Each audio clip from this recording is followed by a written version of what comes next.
오늘 어버이 주일인데요. 옛날부터 우리 어르신들은 두 가지를 인생의 가장 기본적인 덕목으로 여겼습니다. 충효였지요. 나라에 충성하고 임금님에게 충성하고 그리고 부모에게 효도해야 된다. 이거 안 하면 사람이 아니다 라고 그렇게 강조해서 가르쳤습니다. 부모에 대한 효도 아무리 강조해도 지나치지 않죠. 성경에 보면 구약에도 그렇고요, 신약에도 그렇고요. 오늘 우리 교동문으로 읽었습니다마는 부모님을 공경해라, 부모님을 공경해라 라는 것이 무수히 강조되어 이야기되고 있는 것을 봅니다. 우리 부모님들을 위해서 기도하기를 쉬지 맙시다. 우리 부모님들이 끝까지 믿음 잘 지켜서 노후가 승리하는 그런 인생이 될 수 있도록 해달라고 우리 부모님들을 위해서 기도합시다. 믿음의 본을 보이는 부모, 믿음을 잘 상속하는 유산으로 남기는 그런 부모님이 될 수 있도록 해달라고 우리 함께 기도합시다. 기도하면서 더 도와야 될 줄 압니다. 제 집에 있는 이렇게 책장에는 저희 아버님이 쓰시던 성경책이 있습니다. 아버님의 이렇게 마진에다가 성경책 마진에다가 메모도 해놓고 또 이렇게 밑줄도 그어놓고 했던 그런 성경책이 있는데 저는 이따금 한 번씩 그 성경책을 이렇게 살펴봅니다. 그 아버님의 필체 아주 달필이셨는데요. 저는 왜 그 아버님을 닮지 못했는지 아주 달필이셨어요. 대충 쓰는 것 같은데 써놓은 글을 보면 아주 보기 좋은 그런 달필이셨는데 그 달필로 한문을 섞어가면서 성경책 마진에 써놓은 그 모습 보면서 아버지를 만난 듯한 그런 기분을 갖곤 합니다. 우리가 믿음을 상속하는 부모 되는 것이 얼마나 귀한 일인가 하는 것을 생각해 봅니다. 올해 코로나19 바이러스가 우리 삶에서 많은 중요한 것들을 앗아가고 있습니다. 방역당국과 국민들이 힘을 합쳐서 사회적 거리두기 운동에서 생활방역으로 이렇게 완화됐는데 또 느닷없이 이렇게 사건이 터져서 그렇다고 해서 다시 이제 강화할 단계는 아직 아니다 라고 그렇게 발표하기도 합니다만은 우리 마음을 졸이게 합니다. 이제 학생들 개학이 고3 이번 주 수요일부터 고3 개학할 계획이고 일주일 단위로 순차적으로 우리 초중고등학생들 개학을 앞두고 있는데 이런 일이 터져서 당황스럽기도 하고 또 염려도 되는 것이 사실입니다. 아까 말씀드렸듯이 서울시장이 발표한 바에 의하면 40명 정도 지금 확진자가 나왔다. 그런데 많은 수가 그 클럽들을 방문했는데 3분의 1도 연락이 안 된다. 이렇게 전화를 안 받는다. 라는 그런 이야기를 하기도 합니다. 또 그 클럽 안에서는 마스크를 아무도 거의 대부분이 착용하지 않았다. 가서 술 마시고 춤추고 또 뭔가 좋은 만남을 가지기 위해서 좋은 만남인지는 모르겠습니다만 아무튼 만남을 갖기 위해서 그 클럽을 갔는데 마스크 쓰고 있을 리가 없죠. 무조건 마스크 써야 된다고 그러면 클럽 다 안 갈 것 같아요. 한편으로는 너무 무책임하다라는 그런 생각이 드는 것은 어쩔 수 없는 것 같습니다. 더더욱 그 클럽들이 좀 성소수자라고 좋은 말로 성소수자라고 그러죠. 그런 사람들을 위한 클럽이라고 하죠. 그래서 아마 이제 본인 스스로 이렇게 밝히는 커밍아웃 한다고 그러죠. 가 아니라 어쩔 수 없이 밝혀지는 그런 결과가 되기 때문에 아마 당국에서 연락을 해도 연락도 안 받고 하는 것 아닌가 그런 생각도 듭니다. 어제까지 우리 코로나19로 사망한 사람이 우리나라에서 256명이었습니다. 세계 218개국에서 코로나19가 발생이 됐고 현재까지 어제 0시까지죠. 27만 3,732명이 목숨을 잃는 안타까운 일이 벌어집니다. 코로나19가 우리에게 큰 두려움으로 다가섭니다. 언젠가 우리나라 총리가 국무총리께서 그런 이야기를 했습니다. 우리는 앞으로 어쩌면 예전과 같은 생활을 영원히 할 수 없을지도 모른다 라는 말을 했습니다. 동의하기 싫지만 어쩌면 정말 그럴 수 있겠다라는 생각을 합니다. 저는 두려움을 느낍니다. 우리 다음 세대들이 신앙을 지키는 것이 너무 힘들 것 같아서 두렵습니다. 지금보다 훨씬 더 신앙생활을 하기가 어려운 그런 환경이 될 것이라는 생각 때문입니다. 세상은 주변 사람들은 어떤 핑곗거리가 생기면 언제든지 그 핑곗거리로 신앙생활하는 것을 막으려고 할 것입니다. 방해하려고 할 것입니다. 어떻게? 선례가 있으니까요. 선례가 생겼으니까요.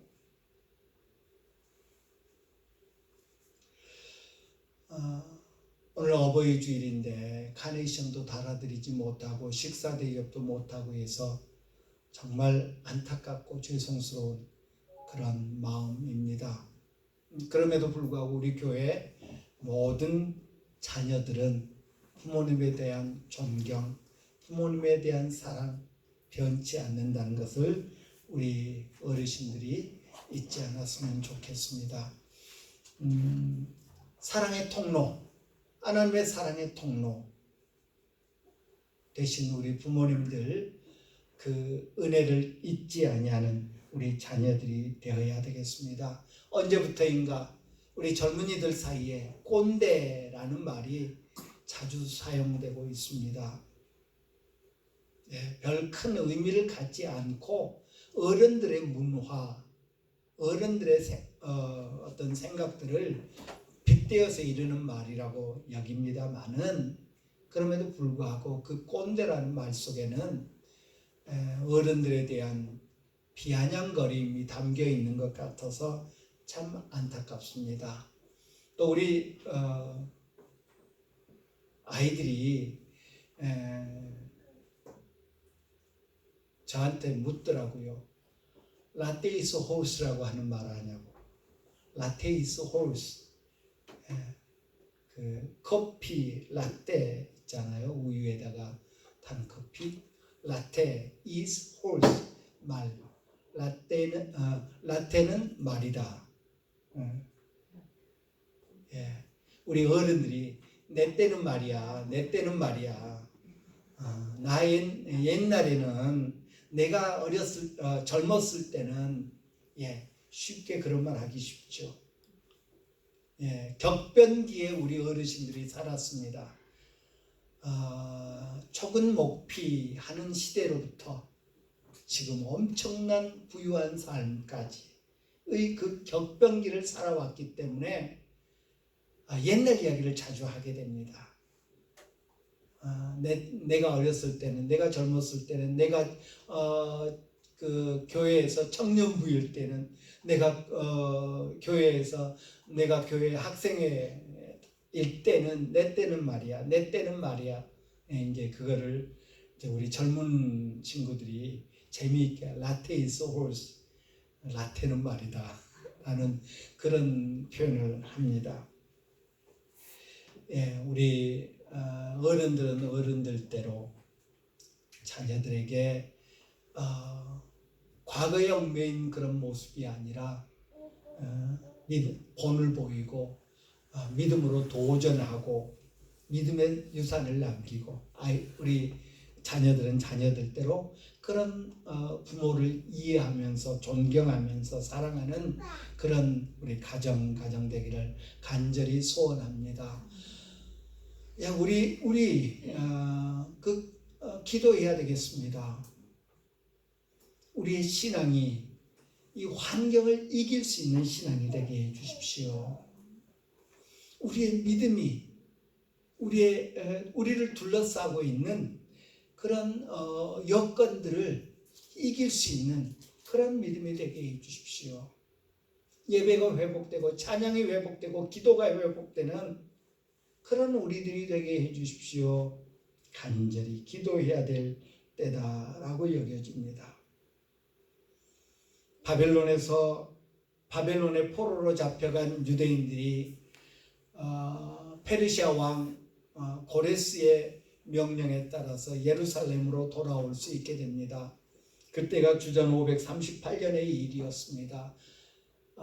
바사왕 고레스가 메대와 바사를 통합한 소위 페르시아 제국의 황제가 됩니다. 왕이 됩니다. 그리고 칙령을 내린데 538년이었습니다. 주전. 유대인들은 예루살렘에 돌아가서 여호와의 성전, 하나님의 성전을 다시 세우라는 것이었습니다. 그리고 그 다음해인 주전 537년에 그 유다 총독으로 임명됐던 스룹바벨을 지도자로 해서 49,897명의 유대인들이 예루살렘으로 돌아옵니다. 예루살렘에 돌아와서 잠깐 휴식을 취한 유대인들은 일곱째 달에 모여서 먼저 하나님께 제사 드리고 하나님 앞에서 절기를 지키는 예배가 먼저 회복되는, 예배를 먼저 회복시키는 그런 기회를 가졌습니다. 그리고 그때로부터 성전 건축 준비를 합니다. 레바논에서 백향목을 수입해 오고요, 돌을 다듬고요, 이제 무너진 성전터를 다듬고 해서 성전 건축을 준비를 하고, 그 후로부터 2년 둘째 달에 성전 건축을, 예루살렘에 도착한 지 2년 둘째 달에 성전 건축을 본격적으로 시작하기에 이릅니다. 여기까지는 순조로운 듯 보입니다. 그들이 성전 터에 급하게 제단을 쌓고 거기서 분향하고 거기서 제물을 드려서 제사를 드리는데 주변 나라 사람들을 두려워해서 급하게 그렇게 제단을 쌓고 제사 드렸다고 했습니다. 비록 두려운 마음이 있었지만 큰 방해를 받지 않았습니다. 그런데 성전 건축이 본격적으로 시작되자 문제가 발생합니다. 성전 건축을 시작한다는 이야기를 들은 주변 사람들, 특별히 사마리아 지역에 살던 사람들이 회유합니다. 야, 니들 성전 짓는다는데 우리랑 같이 짓자. 우리도 짓는데 참여할게. 그런데 그 사람들이 어떤 사람들입니까? 이스라엘 사람들이 아니었습니다. 북이스라엘이 아수르에 의해서 망하고, 아수르가 북이스라엘의 사람들 많은 수를 아수르 지역으로 다 끌고 갔습니다. 그리고 아수르가 점령했던 다른 나라 사람들을 이 사마리아 지역으로, 북이스라엘 지역으로 이주시켰습니다. 따라서 이들은 이제 시간이 70년 이상 지났으니까, 100년이 지났으니까 이 사람들이 유대인도 아니고 이스라엘 사람도 아니고 그렇다고 완전히 외국 사람들도 아닌 그야말로 혼혈인들이었습니다. 신약에서 이 사람들을 가리켜서 이스라엘 사람들이라고 하지 않냐고 사마리아 사람들이라고 한 이유가 거기에 있죠. 그들이 성전을 건축하자고 합니다. 같이 하겠다고 합니다. 우리도 니들의 하나님을 섬길게. 여기 가나안 땅에 왔으니까, 우리가 이주에 왔으니까 우리도 이 땅 사람들이 섬기는 하나님을 섬길게. 그러니 성전 건축 같이 하자. 예, 같이 하면 쉬웠겠죠. 같이 하면 편했겠죠. 같이 하면 많은 사람들의 도움을 받을 수 있었겠지요. 그런데 예수와 수룹바벨 등의 유대 지도자들은 그들의 요구를 거절합니다. 그들이 한 분이신 하나님, 이스라엘의 하나님만 섬기겠다는 것이 아니라 마치 사도행전에서 바울이 아테네지요. 아테네에 갔을 때 알지 못하는 신에게, 알지 못하는 신, 우리가 미처 알지 못하는 어떤 신이 있을 수 있는데 그 신에게 드리는 제단이 있는 것을 보았다고 했습니다. 이 사마리아 사람들 역시 그런 마음이었던 것 같습니다. 여기저기 발을 담가 놓아야 혹여라도 알지 못하는 신이, 혹여라도 우리가 섬기지 않는 신이 우리에게 해코지를 하지 않겠느냐 하는 그런 의미에서였습니다. 그래서 그들은 말합니다. 우리가 이스라엘 하나님 여호와를 위하여 홀로 건축하리라. 이건 우리 몫이다. 우리가 해야 될 몫이다. 라고 그들의 제안을 거절합니다. 그러면 잘해, 잘 건축해, 나중에 와서 거기서 우리도 하나님 섬길게 하면 됐을 텐데 그러지 않죠. 주변 사람들은 그들을 그때로부터 성전 건축을 방해하기 시작합니다. 이로부터 그 땅 백성이 유다 백성의 손을 약하게 하여 그 건축을 방해했다고 에스라서 4장 4절에서는 언급하고 있는 것을 봅니다. 이때는 고레스 왕이 죽고 아닥사스다 왕이 바사의 페르시아의 왕으로 즉위하던 때였습니다. 가나안 땅, 특별히 사마리아 지역의 지방 장관이었던 르훔, 그리고 아수르와 옛날에는 다 이제 인편으로 소식을 전했으니까요. 그 소식을 주고받는 서기관 심세 등이 그 사마리아 지역 사람들을 선동해 가지고 성전 건축을 방해합니다. 그런가 하면 왕에게 요즘 같으면 그 청원서를 보냅니다. 청와대에 청원서를 올리고 거기에 수많은 사람들이 동조를 함으로 이제 성전 건축을 방해합니다.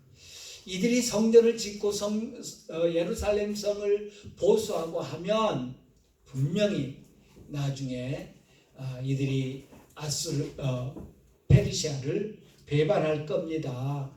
옛날 기록 한번 보십시오. 아닥사스다 왕이 그 청원서를 받아들고 살펴보았더니 다윗 때의 기록이 있습니다. 그래서 그들은 아닥사스다 왕은 성전 건축을 중지시키지요. 성전 건축이 시작된 지 2년 만에 사마리아인의 방해 공작으로 인해서 다리오 왕 2년 때까지 성전 건축이 중단됐는데 무려 14년 동안이나 중단되고 있었습니다. 바로 그때에 하나님께서는 학개 선지자를 또 스가랴 선지자를 유다에 보내서 유다 백성에게 메시지를 줍니다. 우리가 다 읽지 않았습니다만은 그 학개서 1장에 보면 살피라, 살필지니라, 행위를 살필지니라 라는 말이 두 번에 걸쳐서 나옵니다. 5절과 7절에서 반복되어 나옵니다. 너희 행위를 살필지니라, 혹은 자기의 행위를 살필지니라 라고 말합니다. 성전 건축이 멈춰지고 있습니다. 성전 건축이 시작한 지 얼마 되지 않아서 멈춘 지 14년이나 됐습니다. 겉으로 보기에는 그냥 성전 건축을 하다 중단했다라는 것이었습니다. 그런데 하나님께서는 학개 선지자를 통해서 너희의 행위를 살펴라, 자기의 행위를 살펴라 라고 말하고 있습니다. 살피라 라는 말은 주의 깊게 생각해라 라는 의미를 갖습니다. 너희 자신들을, 너희 자신의 지금 하는 일들을, 너희 자신의 행위를 주의 깊게 살펴라. 무엇이든지 우리의 행위는 우리의 생각으로부터 나온 산물이죠. 이스라엘 백성들이, 유다 백성들이 성전 건축을 멈춘 지 14년이나 됐습니다. 하나님이 학개 선지자를 통해서 니들이 하고 있는 일을 지금 깊이 한번 생각해 봐라. 주의 깊게 생각해 봐라.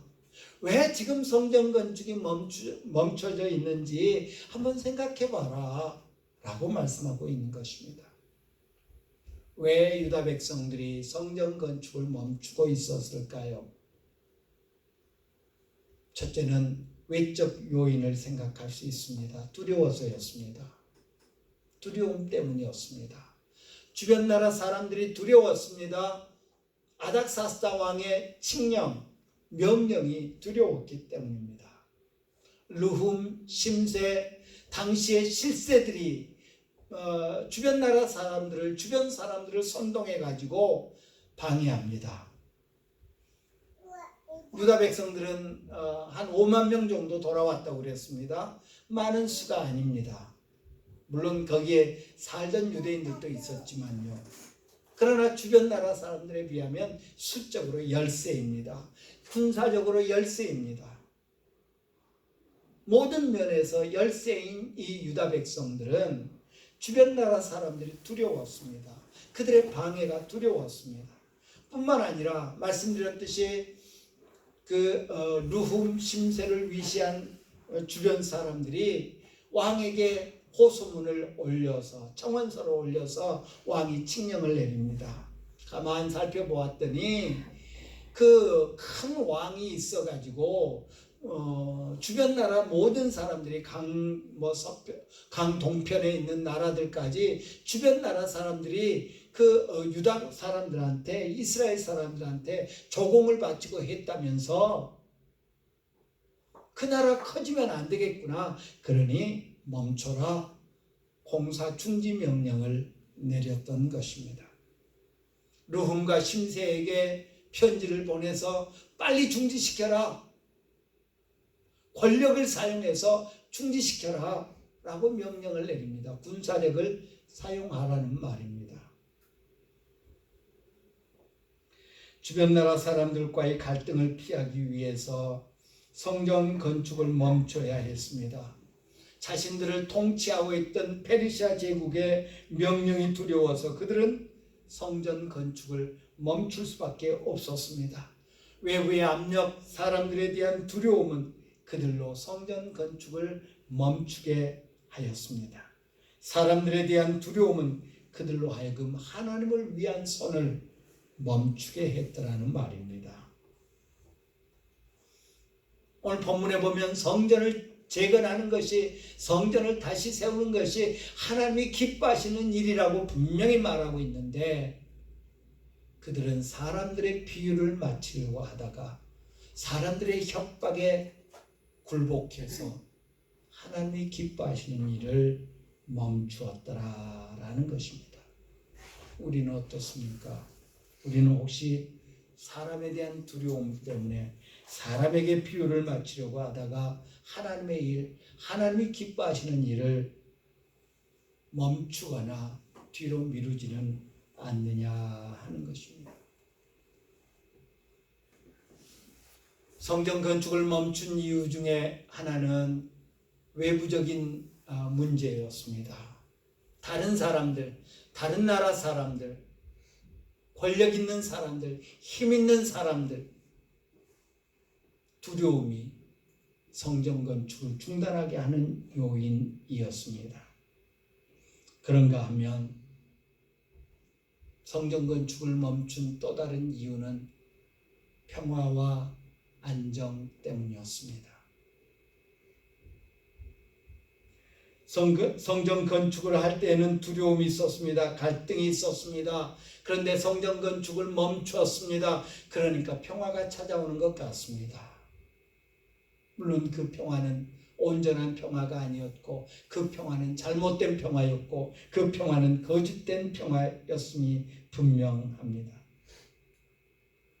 나중에 에스라 선지자가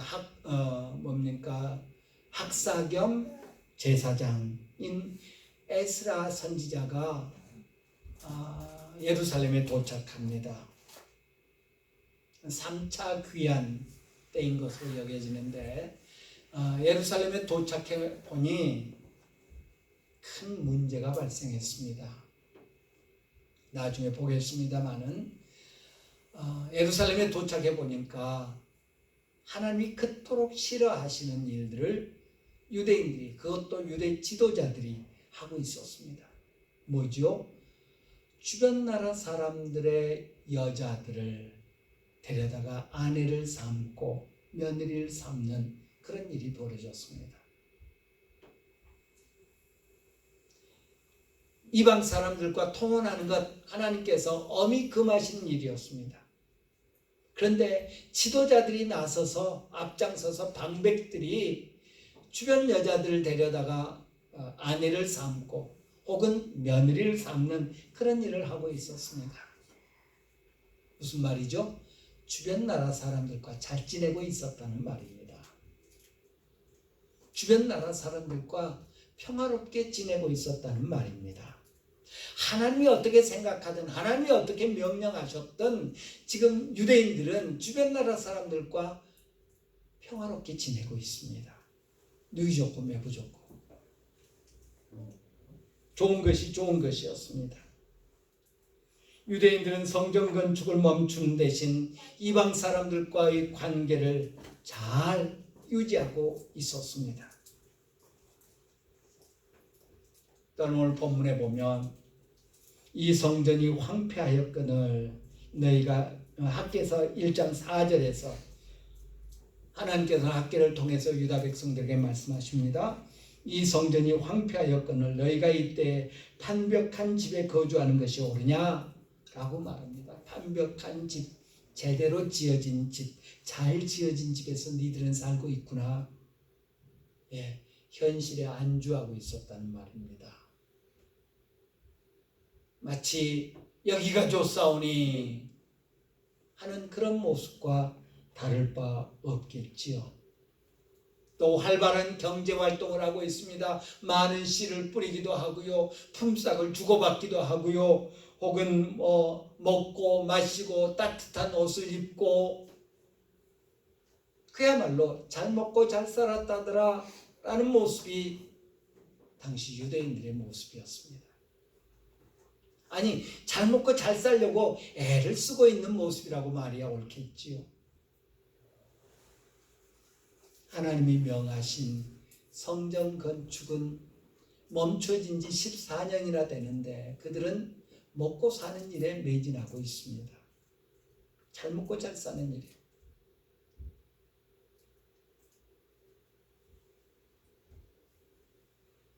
그들의 삶에는 안타까움도 미안함도 거룩한 부담감도 보이지 않습니다. 성전 건축을 지금 우리가 못하고 있는데 저거 어떡하나. 하나님이 원하시는 일인데 하나님이 기뻐하시는 일인데 하나님이 명하신 일인데 우리가 저거 못하고 있어서 어떡하나. 하나님 도와주세요 하지 않았다는 말입니다. 그냥 좋은 게 좋은 거였습니다. 긁어부스럼 만들 필요 없는 삶이었습니다. 이렇게 하는 것이 이렇게 하니까 평화롭고 이렇게 하니까 교류도 있고 이렇게 하니까 저 사람들 우리한테 시비도 걸지 않고 그거였습니다.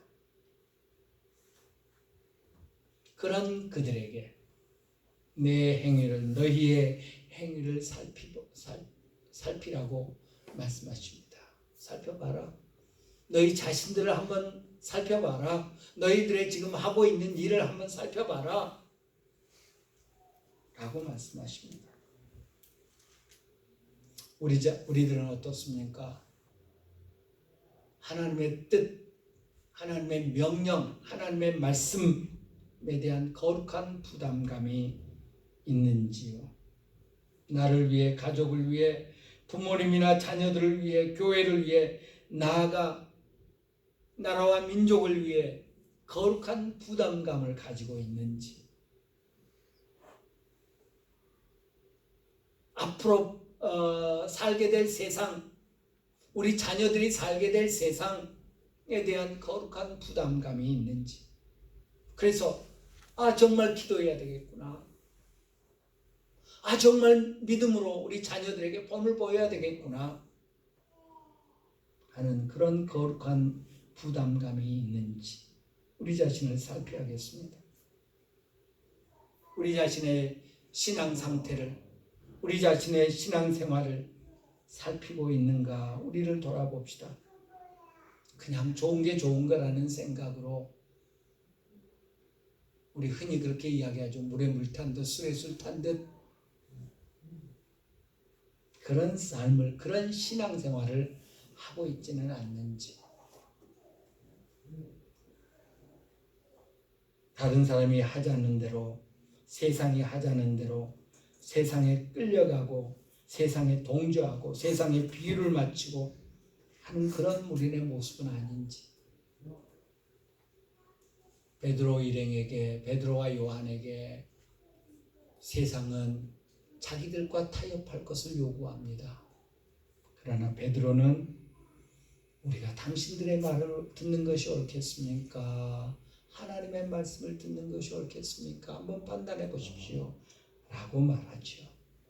감옥에 갇혔어도 여러 가지 핍박이, 협박이 있었음에도 불구하고 그들은 주님이 명하신 일, 주님이 기뻐하시는 일을 행하더라는 것을 우리는 사도행전에서 봅니다.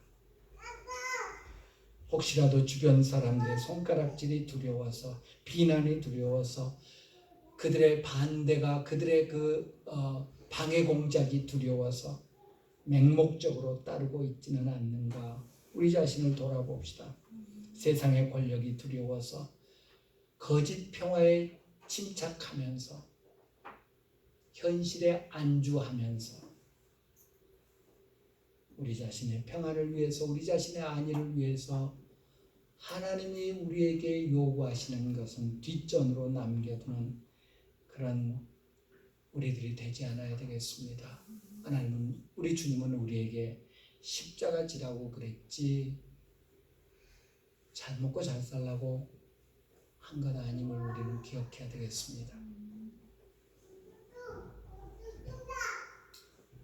유다 백성들이 그들이 놓인 상황에서 안주할 때 주님은 학개 선지자를 보내셔서 너희 행위를 살피라, 너희 행위를 살펴라 라고 말씀하셨던 것 우리 마음에 담아야겠습니다. 기도하겠습니다. 좋으신 하나님, 신실하신 하나님, 주님의 말씀 앞에 섭니다. 하나님의 생각과 우리의 생각이, 하나님의 뜻과 우리의 뜻이 달라서 우리는 하나님의 생각보다 우리의 뜻을 좇는 그런 어리석음이 있음을 고백합니다. 내 하나님 앞에 항상 손을 드는 저희들 되게 하여 주시고, 하나님의 말씀, 하나님의 뜻에 귀를 기울이는 저희들 되게 하여 주옵소서. 감사합니다. 예수님의 이름으로 기도합니다. 아멘.